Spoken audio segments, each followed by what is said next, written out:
Hey guys, we're getting ready to dive into endocrine. So grab your books, grab your notes if you need to, and let's get started. We're going to start with hyperthyroidism. Hyperthyroidism. Okay. If you're following along in your book, this is on page 1196. Hyperthyroidism, too much thyroid hormone. We're going to go with the fact that the majority of the times this is caused by Graves' disease. Graves' disease is an autoimmune disorder. I'm not really sure why it happens. It does happen more so in women than in men, but it is responsible 80% of the time for people developing hyperthyroidism. And so it's an autoimmune disorder, and it causes excessive secretion of the thyroid hormone. And so what happens is when individuals develop Graves' disease, they too often have the symptoms of the exophthalmos, which is, where the eyes appear to be bulging, and that's just because of an excess fluid and fat buildup in the orbital tissue. And they also develop a goiter. And remember, a goiter is just an enlarged thyroid. In this particular time, the enlarged thyroid, or the goiter, is being caused by the Graves' disease.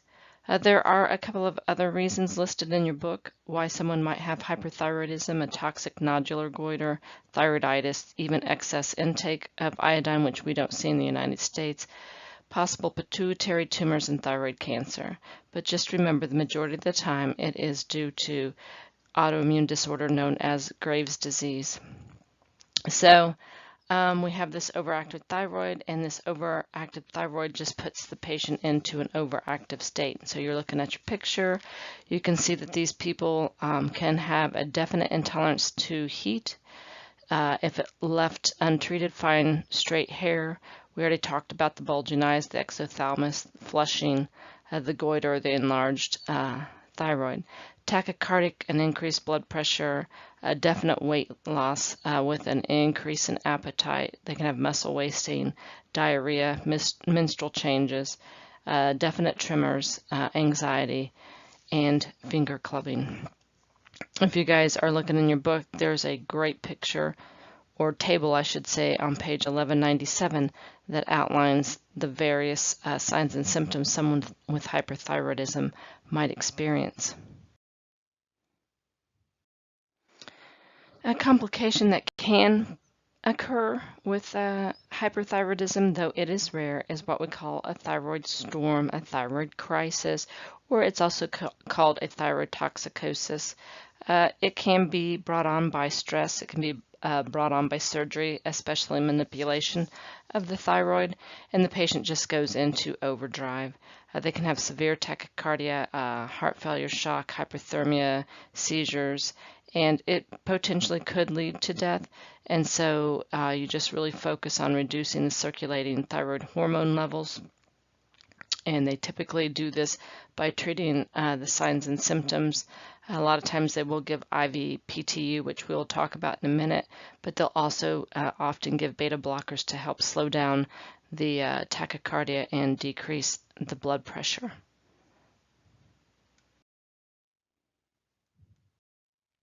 Okay, to diagnose people with hyperthyroidism, obviously we're going to check some labs. You're going to check the TSH, the thyroid stimulating hormone. What you're going to find is that typically it is decreased.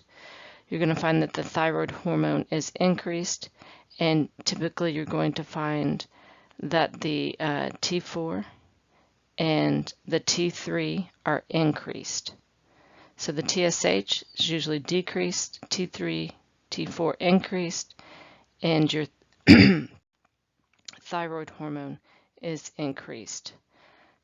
Also, in Graves' disease, they'll do a test called the radioactive iodine uptake, and this will show increased uptake of the actual iodine.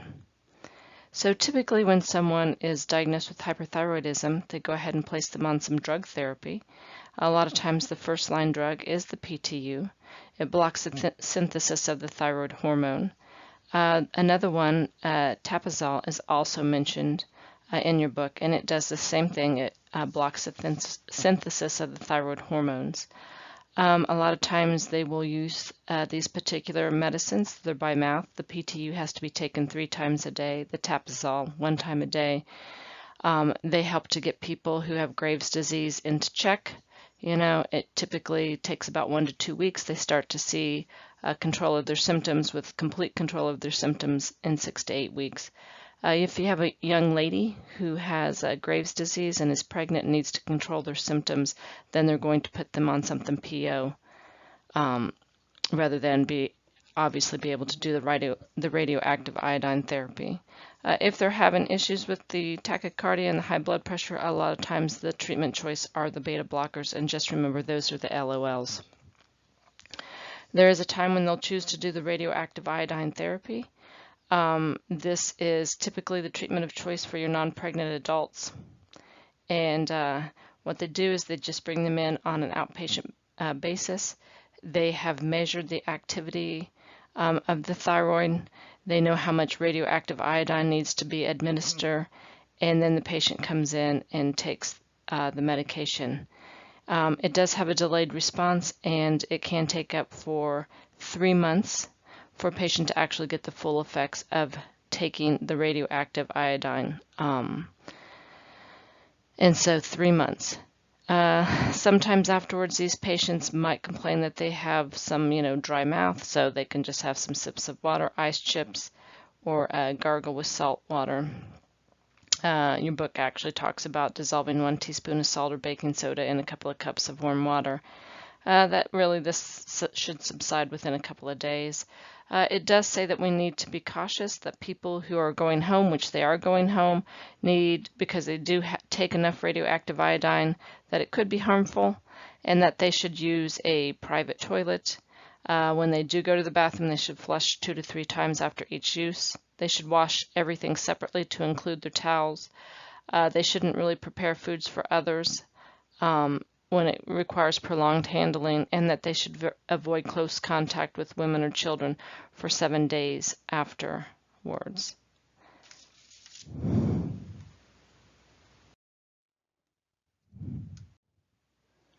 Though not common anymore, surgical removal of the thyroid is possible, especially if the hyperthyroidism is caused by a thyroid cancer. And so if you look on page 1201 in your book, it talks about the post-op care of someone who has had surgery to remove their thyroid. It reminds us that it could potentially lead to airway obstruction, which would require an emergency situation. So just make sure when the patient comes back up post-op to you that you have oxygen suction and a trach set by the bedside. It's, you're going to do your usual. You're going to monitor your vitals, your level of consciousness. You're going to make sure that the patient isn't experiencing swelling of the neck, hemorrhage, or develop what we call laryngeal stridor, which could mean that they have complete airway obstruction because of edema of the laryngeal nerve. You also want to know that laryngeal stridor can be related to tetany. Remember where the parathyroid glands are, and they are incidentally removed when someone has a thyroidectomy or damaged, and so you could have issues with hypocalcemia, and the patient could develop tetany, laryngeal stridor, and need treatment with IV calcium. So it just says, assess your patient every 2 hours, watch for hemorrhage, tracheal compression, make sure they're in semi-Fowler's position, that you're supporting their head, avoiding flexion, monitoring their vitals and their calcium levels. When you're looking at this bow tie, bleeding, is the airway open? Remind them to whisper. Is there a trach set at the bedside? You're monitoring the incision, making sure that it's not infected, it's not bleeding, there's not a hematoma, and that if you do develop a laryngeal stridor, airway obstruction, it is an emergency situation. We are going to talk about the nursing diagnosis and the complete care and finish this up in the classroom. Okay, so the opposite of hyper would be hypothyroidism. This is an individual who has an underactive thyroid gland. Your book lists many causes. In the world, the most common cause is an iodine deficiency, but that's not the case in the United States. It's usually caused by atrophy or shrinking of the thyroid gland. Plus, we also see it because we have treated someone for hyperthyroidism, such as giving them radioactive iodine, or we've done surgery and we've sent them to the other extreme from hyperthyroidism to hypothyroidism. There are a couple of drugs that are kind of common. Amiodarone can cause hypothyroidism, and lithium can also. So you have signs and symptoms that are opposite. They're intolerant to cold, receding hairline, can have edema, can really dull their facial expressions. They feel like that they have fatigue and a thick tongue, anorexic, and suffer from hair loss and apathy, lethargy, dry skin, muscle aches, constipation, can have menstrual disturbances. You could, if you missed it or did not treat hypothyroidism, they could develop what we call myxedema coma, where they have actually subnormal temperatures, bradycardia, weight gain, decreasing level of consciousness, and actual cardiac complications. But hopefully we would treat hypothyroidism prior to this happening. The biggest thing that we need to do when someone has hypothyroidism, we're going to diagnose it. And once we diagnose the hypothyroidism, then it's going to need to be treated effectively. Okay? And so diagnostics, we typically do a history and physical, ask them. What you're going to do is check your serum TSH and T3, T4 level, and realize that they have become hypothyroid, and the mainstay for treatment is the replacement hormone, which is the levothyroxine. And so the mainstay is the levothyroxine. So a lot of times in these guys, when we get the lab results back, we see that the TSH is high, and we realize that they're going to need the levothyroxine. When they're started on the levothyroxine, what we have to make sure that they understand is that they have to be carefully monitored. This can be a dangerous drug for someone who has cardiac issues, so we monitor their heart rate and we tell them to report if it gets too fast. You just have to realize that we can always send them from hypo into hyperthyroidism with the levothyroxine. They'll gradually increase the dose as needed. It can take up to 8 weeks before you have the full hormone effect and you have a good state for your patient. They have to understand that this is lifelong. This is a lifelong therapy that they're going to have to actually take. And because of that, they're going to have lab follow-up post-drug therapy to make sure that the TSH is kept within normal range. Normal range, because that is the goal, is that the TSH would return to normal. Once again, for hypothyroidism, we will go over the total care of the patient experiencing hypothyroidism in the classroom. Hyperparathyroidism is not that common. We just, recalling from fluid and electrolytes that it does regulate the calcium and the phosphorus balance. And so a lot of times what you find is incidentally that you have abnormal levels of your calcium and phosphorus, and it leads the physician to investigate. So you'll have hypercalcemia and hypophosphatemia. Find that incidentally they have a tumor, usually a benign tumor that's causing poor regulation of the parathyroid hormone, leading to hyperparathyroidism. Can be caused, as we've talked about, chronic renal failure, vitamin D deficiency, and a neck trauma or radiation.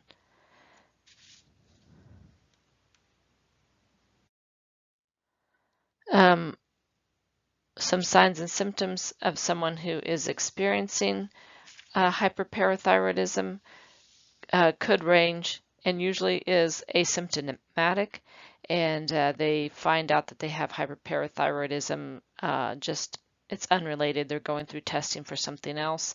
It can be your signs and symptoms as you guys know them from hypercalcemia, the muscle weakness, loss of appetite, constipation, fatigue, a shortened attention span, the neuromuscular abnormalities.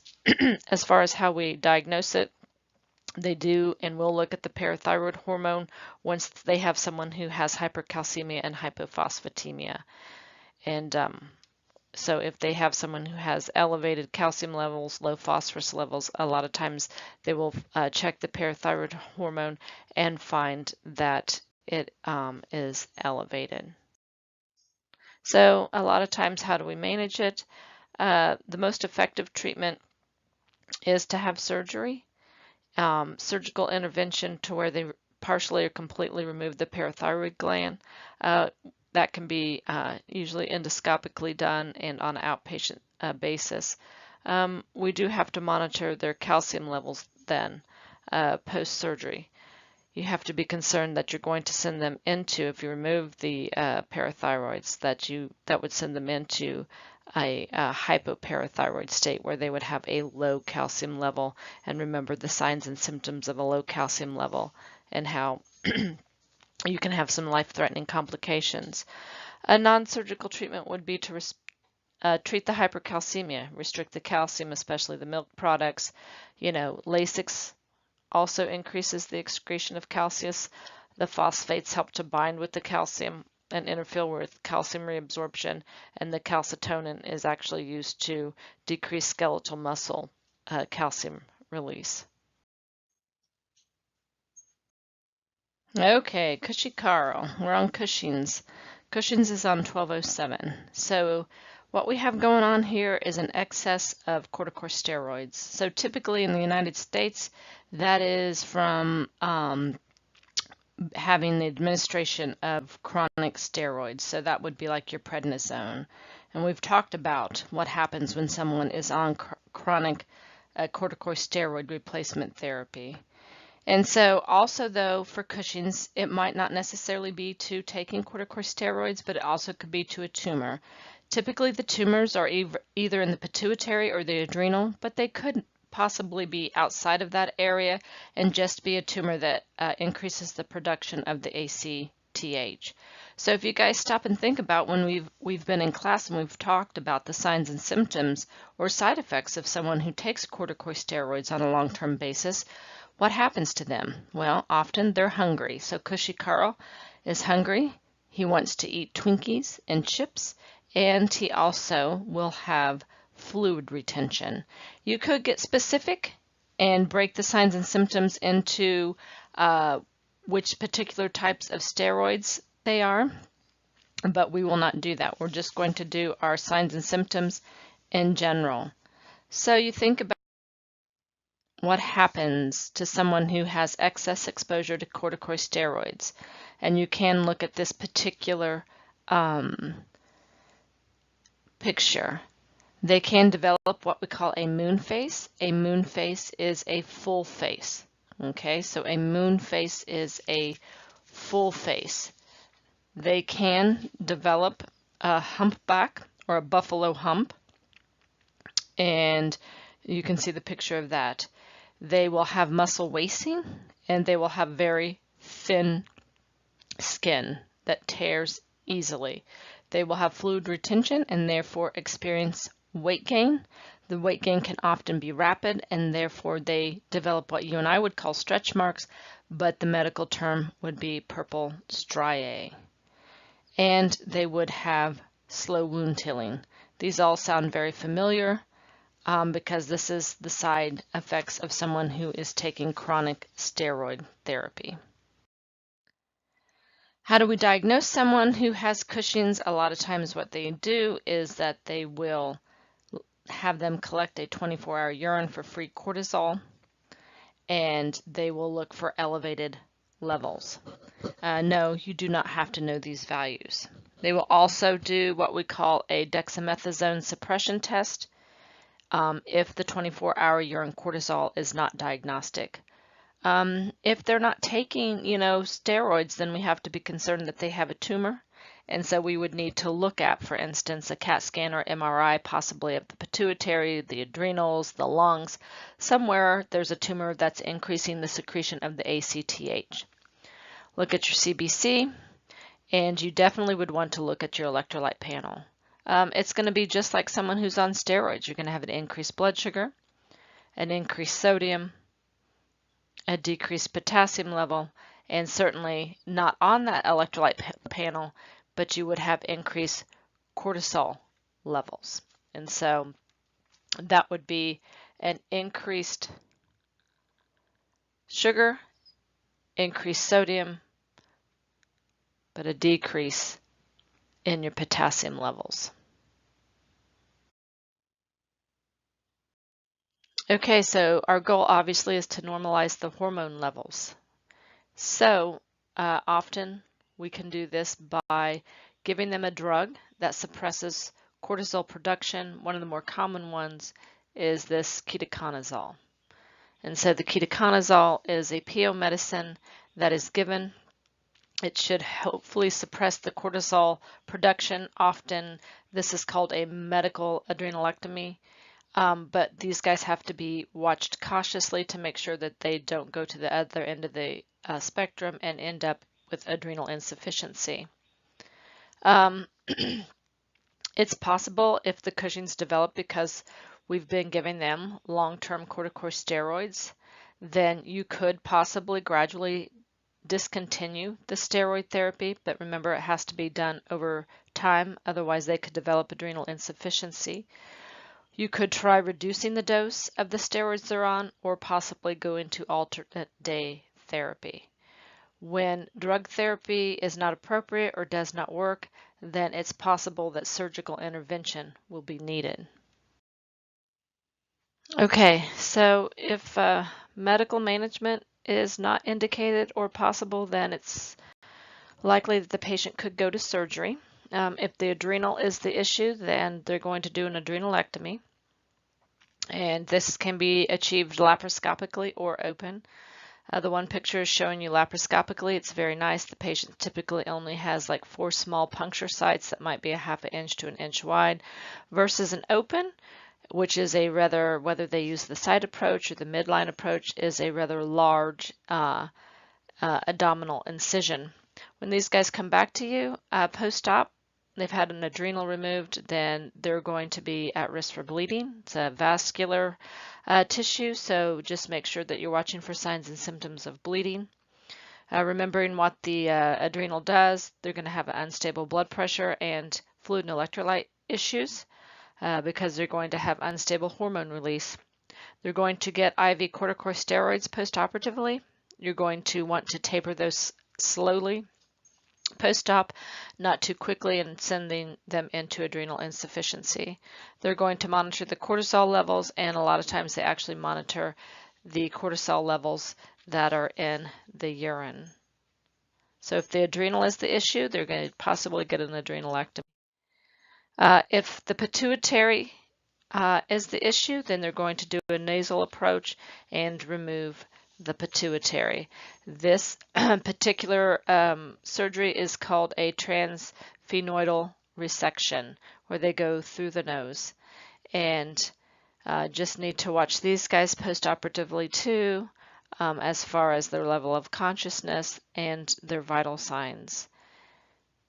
Post-op, we've already talked about the fact that they'll get steroids. You got to taper them, that we're going to watch for blood pressure and fluid status, and that you're going to watch for signs of hemorrhage. We're going to go over the complete care of the patient who has Cushing's in the classroom. All right, what's up with anemic Adam? He has Addison's disease. Addison's disease is where we have decreased function of the adrenal cortex, or it could be that there is a lack of the ACTH secretion.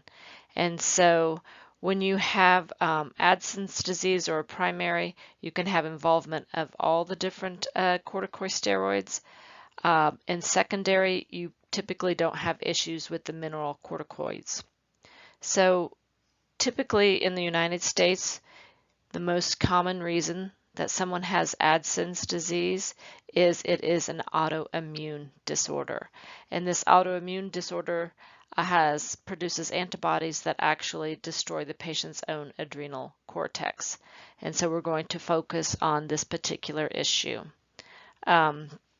So what happens when someone who has Addison's disease is that they can have a change in skin color due to the pathophysiology of the disease, and their skin can actually look bronzed. They crave salt because they suffer from hyponatremia, and they can also suffer from hyperkalemia. They can also suffer from hypotension, nausea, vomiting, diarrhea, and then some irritability and depression. When we're looking at someone who has possible Addisons, we're going to look at their blood cortisol levels, and we're going to look at their ACTH stimulation test. And so you can see it compares and contrasts what someone's normal cortisone levels and ACTH stimulation test would look like compared to someone who has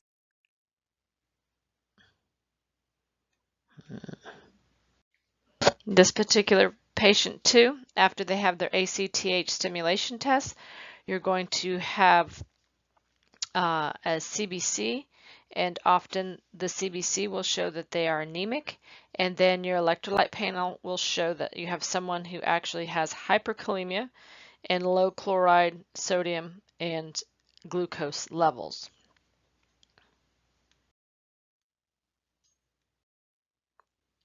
The mainstay of therapy is the replacement of hormones, and so that typically happens with hydrocortisone. So hydrocortisone is taken on a daily basis. Just remembering that it is possible these individuals during times of stressful life events can develop what we call an Addisonian crisis, where there is suddenly an increased need for extra hormones. And in order to stop an Addisonian crisis, which can be triggered by infection, surgery, some type of stressful life event, then we would need to have them increase their doses of the hydrocortisone during these difficult times to prevent the Addisonian crisis. Additionally to hydrocortisone, these individuals often take the Florinef, and the Florinef is taken on a daily basis also. And remember, these guys suffer from hyponatremia, and so they're going to have to increase their salt intake in their diet. This just kind of goes through how individuals take their steroids. The hydrocortisone typically is taken in divided doses, 2/3 in the morning, 1/3 in the evening, and that just is based upon your daily hormone levels. The Florinef is typically taken one time in the morning. This individual has to make sure that they understand that this is lifelong therapy, and they need to make sure that they understand how to manage their stress and monitor for infection and monitor for low blood pressure, because remember, that is one of the signs and symptoms. Someone who has an Addisonian crisis needs to have an emergency hydrocortisone kit. The hydrocortisone kit would be a syringe with an IV form of the hydrocortisone, which brand name is Solu-Cortef, where they would have to, in order to prevent an Addisonian crisis, or if they're in an Addisonian crisis, give themselves an IM injection of the hydrocortisone, so they would have to be educated. We will go over the complete care of the patient who suffers from adrenal insufficiency in the classroom, or we'll wrap it up for now.